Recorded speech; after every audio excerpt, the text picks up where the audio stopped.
आपको नहीं पता कि इंडिया दुबई के अंदर कितना स्ट्रॉन्ग है और उनका प्राइम मिनिस्टर मोदी जी वो कितना स्ट्रॉन्ग है। अगर मोदी की कॉल पे अगर इंडियंस सारे दुबई से वापस आ जाएंगे ना तो दुबई कुछ भी नहीं रहेगा फिर। पाकिस्तानी ऐसे चले जाते हैं जिनकी जेब में टका तो होता नहीं है। भाई चलो दुबई चले गया, वहाँ भी जाके भीख मांगना शुरू कर दी, इसलिए उन्होंने क्या अच्छा पैसे अच्छा नहीं यार नहीं, ऐसी कोई बात नहीं है। भीख नहीं मांग रहे। सबसे ज़्यादा कंट्रीब्यूट हमारी इकानमी में, हमारे मुल्क की तरक्की में ओवरसीज़ पाकिस्तानी कर रहे हैं। जो बात हकायक पे मबनी है नहीं, कि जो दुबई ने सेंक्शन लगाया है कि 5,000 दिरहम होंगे तो जाएगा, तो इसमें गलत क्या है? अब जिसके पास पैसा नहीं है वो बाहर जाके करेगा क्या? अस्सलाम वालेकुम। वालेकुम सलाम। कैसे हो सर? अल्हम्दुलिल्लाह। जैसे पाकिस्तान पे पहले 5,000 दरम की सेक्शन लगी थी कि हर पाकिस्तानी के पास 5,000 दरम होगा तो ही दुबई में एंट्री हो पाएंगे। अभी रिसेंटली एक और न्यूज़ भी आई है कि जिस पाकिस्तानी के पासपोर्ट के ऊपर सरनेम के साथ नाम लिखा होगा उसकी एंट्री होगी, वरना सबके पासपोर्ट रिजेक्ट कर रहे हैं। क्या कहेंगे आप इस पे? सबसे पहले तो मैं आपके पहले सवाल का जवाब दूंगा कि 5,000 दिरहम जो है वो पाकिस्तानियों के लिए क्यों है, इंडियंस के लिए नहीं है, बांग्लादेश के लिए नहीं है, श्रीलंका के लिए नहीं है। वो ये बात है कि अगर तो ये पाकिस्तानी पहले इस तरह करते थे कि इन्होंने जनाब यहाँ से 300 से 400 दिरहम का वीज़ा परचेज़ किया और ये चले गए वहाँ पे। उसके बाद ये 1 माह का वो वीज़ा होता था, ये उधर से 1,500 2,000 दिरहम कमा के वापस ले आते थे। इंडियन ये चीज़ नहीं करते थे, तो ये फ्रॉड में आ जाता है। तो फिर जब उनको पता चला कि पाकिस्तान इसलिए करते हैं तो उन्होंने 5,000 दिरहम इसलिए रखा है कि अगर जिसके पास 5,000 दिरहम होगा वो जाएगा ना, तो ये चीज़ है कि वो 5,000 दिरहम अगर इनके पाकिस्तानियों के पास है तो उनकी एंट्री होगी। इंडियन वगैरह के लिए ये चीज़ नहीं है, क्योंकि वो धोखेबाजी वगैरह बहुत कम करते हैं, करते वो बेशक होंगे। इसलिए उन्होंने इस बात को ओवरकम करने के लिए किया था कि क्योंकि मोस्टली जो इधर के स्टूडेंट्स वगैरह थे या जो डिग्री कंप्लीट करते थे अपनी, तो ये ना विज़िट का वीज़ा लगवा के उधर जॉब वगैरह सर्च करते रहते थे। ठीक है, तो उन्होंने टूरिस्ट वीज़ा जो होता है अपनी, वो टूरिज़्म उनकी एक इंडस्ट्री है, अच्छा खासा मोस्टली उनकी जीडीपी उसी पे स्टैंड कर रही है, उधर से वो अर्न करते हैं। तो उनका मकसद यही होता है कि हम अगर विज़िट के जितने वीज़े उन्होंने इशू करने होते हैं उधर से वो अर्न करें। तो ये बेसिक वजह यही बनी थी कि वो उनने कि जो टूरिस्ट आए मिनिमम इतने उसके अकाउंट में पैसे हों और उसके पास होटल की रिजर्वेशन वगैरह हो। ये तो हर एक जगह होती है, ये सिर्फ दुबई में नहीं है। ये सिर्फ पाकिस्तानियों के लिए किया उन्होंने, नॉट ओनली फॉर चाइना। ये होगी ना कि पाकिस्तानी ऐसे चले जाते हैं जिनकी जेब में टका तो होता नहीं है। भाई चलो दुबई चले गया, वहाँ भी जाके भीख मांगना शुरू कर दी, इसलिए उन्होंने क्या अच्छा पैसे अच्छा यार नहीं, ऐसी कोई बात नहीं है। भीख नहीं मांग रहे। सबसे ज़्यादा कंट्रीब्यूट हमारी इकानमी में, हमारे मुल्क की तरक्की में ओवरसीज़ पाकिस्तानी कर रहे हैं। और जो भी अगर कोई दुबई में या जहाँ भी है उधर वो डे नाइट हर मेहनत कर रहे हैं, मजदूरी कर रहे हैं। हमारी जो सबसे बड़ी एक्सपोर्ट हैं हमारे ओवरसीज़ पाकिस्तानी, उधर से ज़्यादा हमें सबसे ज़्यादा पैसे आ रहे हैं। इस तरह के चवल बंदे ये बातें कर लेते हैं कि भाई के तो दो अपने भाई बाहर होते हैं, ये तो उनकी तारीफ करेगा, लेकिन जो बात हकायक पे मबनी है कि जो दुबई ने सेंक्शन लगाया है कि 5,000 दिरहम होंगे तो जाएगा, तो इसमें गलत क्या है? जिसके पास पैसा नहीं है वो बाहर जाके करेगा क्या? सर वहाँ पे पाकिस्तानियों के पास वापस आने की टिकट के पैसे नहीं होते हैं। हाँ, तो इसलिए उन्होंने सेंक्शन लगाया ना। जब पैसा होता नहीं है वहाँ पे चोरी चकारी करेंगे, मुल्क का नाम ही बदनाम करेंगे, और क्या होना है? आप कहेंगे इसकी बात में कुछ? ये बस अपने एम चवले मार रहा है। ऐसी आपने कब इस तरह की न्यूज़ सुनी है? आप कहीं भी चले जाएं, इंडियन हो, अमेरिकन हो, कोई भी हो, जो आप कहते हैं ये जो मगरब की दुनिया बड़ी एक डिसेंट दुनिया, ये सुलझी हुई वहाँ में, उधर क्राइम नहीं होता।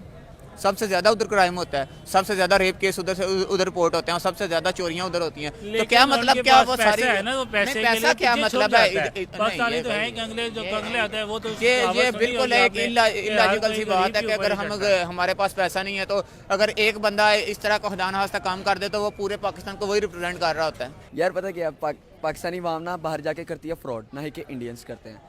इंडियंस वहाँ पे आपको सही बताऊंगा, इंडियंस ना अपने काम के साथ लॉयल बहुत है, वो डरते बहुत है कि हम लोग यार बाहर के मुल्क जाके कैद ना जाए, क्योंकि बाहर के मुल्क की कैद और अपने मुल्क की कैद का ज़मीन आसमान का फ़र्क होता है। यहाँ पे कोई रेफरेंस वगैरह निकाल के ना कैदी बंदा रिहा हो जाता है या भाग भूग जाता है, लेकिन बाहर के मुल्क में ऐसा सीन नहीं होता। तो वो इंडियंस एक तो लॉयल बहुत होते हैं और डरते बहुत है अपने काम को लेकर। पिछले दिनों के अंदर एक और न्यूज़ आई थी कि पाकिस्तानी किसी भी जो वहाँ पे विजिटर जाएगा उसके पास 5,000 दिरहम होगा तो ही इसको जाने देंगे। बिल्कुल ठीक ही है, क्योंकि देखें मैं यार खुद सऊदी अरब से आया हूँ, कोई मुझे भी 3-4 साल हो गए पाकिस्तान आए हुए। तो वहाँ पे लोग ये करते हैं जैसे कि कोई अगर उम्रा करने जाता है या कोई काम करने जाता है ना, तो उसका वहाँ पे काम करने का दिन नहीं कर रहा, उसको पता है यार मेरा पासपोर्ट इकामा जो भी है ना मालिक के पास है, भाग जाते हैं दुकान से, भाग के क्या कहते हैं भीख मांगते हैं जाके, क्योंकि मेरा कफ़ील नहीं मान रहा, या ना फिर मेरा पासपोर्ट गुम हो गया, मैंने पाकिस्तान वापस जाना है, मैं छुट्टियों में आया हूँ।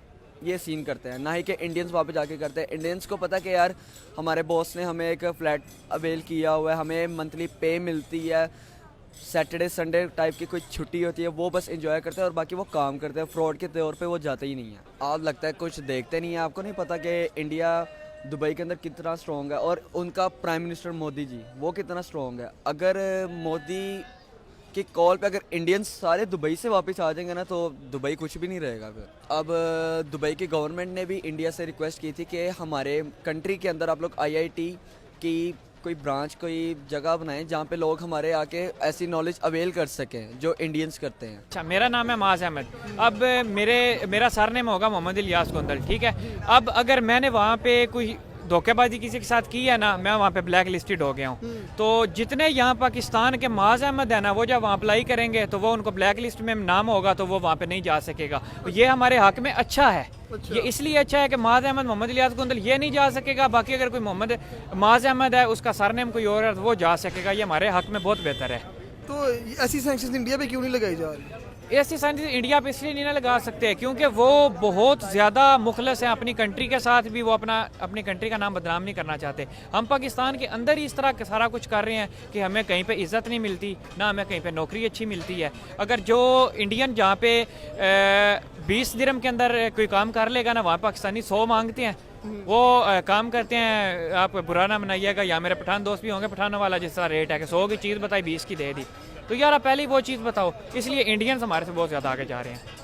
ये कैसे रोकथाम कर सकते हैं हम दुनिया में, अपनी इज्जत को कैसे दोबारा से ग्रो कर सकते हैं? जैसे एक वक्त था जब पाकिस्तानी पासपोर्ट की बहुत कदर थी, अब क्यों नहीं है?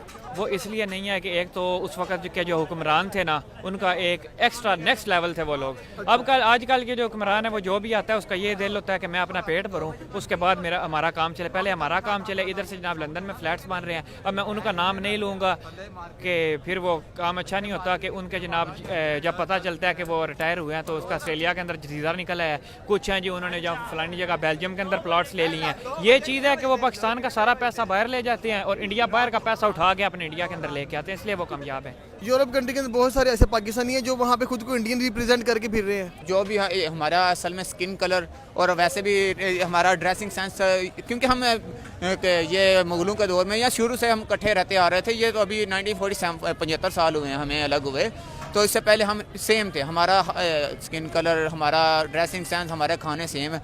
तो क्योंकि इंडिया की आबादी ज़्यादा, रिकग्निशन ज़्यादा वर्ल्ड वाइड, तो जो भी कोई उधर से बंदा उन्हें देखता है तो वो पहला इंप्रेशन यही उससे पूछता है यार आप इंडियन हो। वो मोस्टली यही क्वेश्चन फेस करते हैं, तो फिर उसी बात से वो ऐसे उसे टालने के लिए यही कह देते हैं। हाँ, पूरी दुनिया के अंदर आपने मनी हाइस्ट सीजन में भी देखा होगा, पाकिस्तानी किस नाम से जाने थे? हैकर्स के नाम से। यही बात है ना, वो हमारी इमेज ख़राब करने के लिए ऐसे कर रहे हैं कि जहाँ भी ऐसा अभी जैसे आप देख लें कि वो जैसे रशिया के पीछे पड़े हुए हैं। ये सारी पाकिस्तान की बदनामी के पीछे क्या हमारी गवर्नमेंट का हाथ है जो अभी तक चुप करके बैठी हुई है? नहीं, पाकिस्तान की बदनामी कैसे है ये तो बताएं आप मुझे। सर बदनामी ऐसे जैसे पाकिस्तान के ऊपर जो सैंक्शन लगे हुए हैं, हर मुल्क के अंदर हमें जाने से पहले अलग लाइन में खड़े होकर चेक किया जाता है। ये ऐसा नहीं है, हर मुल्क में जाने से पहले ये हर एक कंट्री का अपना अपना रूल होता है, ठीक है। ये सिर्फ ये नहीं कि सिर्फ स्पेसिफिकली उन्होंने पाकिस्तान के लिए ऐसे करते हैं, ये बहुत ही रेयर होगा। शायद आप समझ लें कि अगर इंडिया में जाना है या फिर इस तरह के एक दो और कंट्री है उधर जाना है, ये वर्ल्ड वाइड तो नहीं है कि सिर्फ पाकिस्तानी को स्पेशली वो साइड लाइन कर पहले आपको हमने अलग से तलाशी लेनी है। हमें कोई इतना बड़ा कोई स्पेशल चीज़ नहीं लगी होती कि जो उन्होंने सारी हमें से देखनी है।